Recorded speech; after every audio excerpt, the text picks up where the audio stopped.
ఒంటి మీద కాకి యూనిఫామ్ ఉంటే చాలు తాము ఏదో గొప్ప వాళ్ళమని ఫీల్ అవుతుంటారు కొంతమంది పోలీసులు.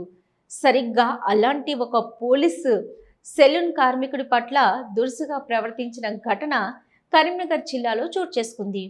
షేవింగ్ చేసుకోవడానికి సెలూన్ షాప్కి వెళ్లిన Karimnagar 3 town SI Chaitanya Chandar salon shop నిర్వాహకుడిపై చేయి చేసుకుని ఇష్టం వచ్చినట్లు దురుసుగా ప్రవర్తించిన ఘటనను ఖండిస్తున్నామని తెలంగాణ నాయి బ్రాహ్మణ ఐక్య వేదిక రాష్ట్ర వర్కింగ్ ప్రెసిడెంట్ హరిప్రసాద్ అన్నారు. ఎస్ఐని సస్పెండ్ చేసి చేతులు దులుపుకోకుండా అతడిపై కేసు నమోదు చేసిన చట్టపరమైన చర్యలు తీసుకోవాలని డిమాండ్ చేశారు.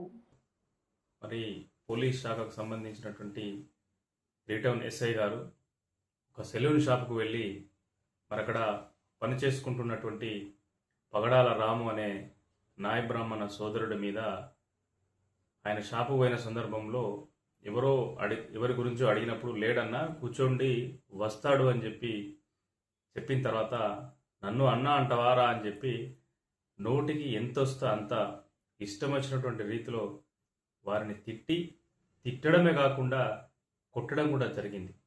ఈరోజు మరి అన్నదేంటి, ఆయన ఎవరి గురించి అడిగినప్పుడు అన్న కూర్చోండి వస్తాడు అన్నాడు. అంటే కూర్చోండి అన్న అనుడు తప్ప అన్న అనే పదం వాడకూడదా? నిషేధమైనదా? అన్న అంటే మొత్తం ఈ సమాజంలో ఒక గుర్తింపు ఉన్నటువంటి పదం, ఒక సోదర భావాన్ని పెంచేటువంటి పదం. మరి అటువంటి సందర్భంలో వారు అన్న అన్న పదాన్ని వాళ్ళు ఏదో తప్పుగా భావించినట్టు అనుకొని కొట్టడం తిట్టడం ఆయన చేసినటువంటి ఎస్ఐ గారు. ఈరోజు మావోడు ఆయన అన్ని మాటలన్నా అంత కుట్టినా ఈరోజు ఆయన దానికి ప్రతిస్పందించలేదు అంటే ఆ ఎస్ఐ గారి ఒంటి మీద ఉన్నటువంటి యూనిఫామ్. ఎందుకంటే పోలీస్ వాళ్ళంటే మాకు చాలా గౌరవం. ఎందుకంటే వాళ్ళు ప్రజల కోసమే పనిచేస్తారు, ప్రజల రక్షణ కోసమే పనిచేస్తారు, శాంతి భద్రతలను కాపాడడం కోసమే పనిచేస్తారు. కనుక పోలీస్ వాళ్ళంటే మాకు గౌరవం. కానీ మా నాయ బ్రాహ్మణ సోదరుల మీద ఇష్టం వచ్చిన రీతిలో నువ్వు మాట్లాడి నువ్వు కొట్టడం అంటే ఇది ముమ్మాటికి చట్ట వ్యతిరేకమైనటువంటి పనిగా మేము భావిస్తూ ఉన్నాం. కరీంనగర్ జిల్లా సిపి గారిని, ఇక్కడ ఉన్నటువంటి పోలీసు ఉన్నత అధికారులను మేము రిక్వెస్ట్ చేస్తూ ఉన్నాం. తెలంగాణ నాయ బ్రాహ్మణ ఐక్యవేదిక పక్షాన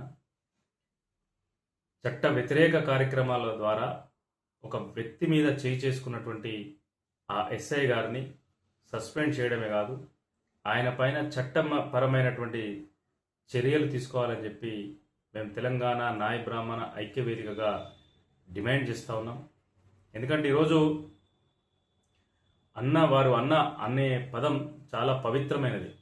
నందమూరి